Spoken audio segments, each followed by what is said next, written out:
Je suis Grégory Chevalier, je suis le cofondateur d'une société qui s'appelle Eyako, qui est basée à La Réunion. Et aujourd'hui, j'ai la chance de participer à la délégation Réunion et de revenir sur le FIC, puisque c'est la deuxième année que cette délégation a eu lieu.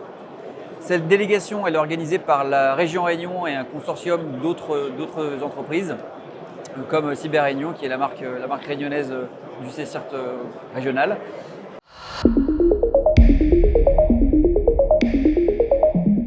Alors, revenir au FIC pour nous, c'est hyper important parce que c'est l'opportunité de présenter nos innovations aussi. En tant qu'éditeur logiciel, nous, on édite notre solution Eyako et on propose des évolutions dans la plateforme qui ont lieu à peu près tous les mois. Donc c'est l'occasion pour nous de montrer à tout l'écosystème cyber ce qu'on est en capacité de faire, avec notamment la comparaison grâce à l'IA de tous les standards de cybersécurité.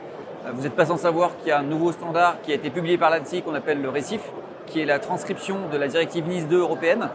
Et aujourd'hui, on est peut-être la seule société française qui est en capacité de faire le mapping automatisé grâce à l'IA de ce standard sur l'ensemble des standards du marché. Donc c'est une évolution qu'on avait vraiment envie de présenter à l'écosystème français.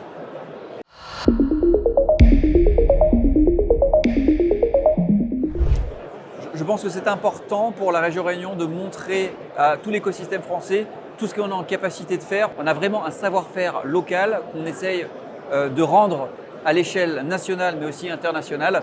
L'ensemble des sociétés qui sont présentes aujourd'hui avec nous sur ce salon sont toutes des marques qui ont une compétence, un savoir-faire qui est important et qu'on essaie de valoriser.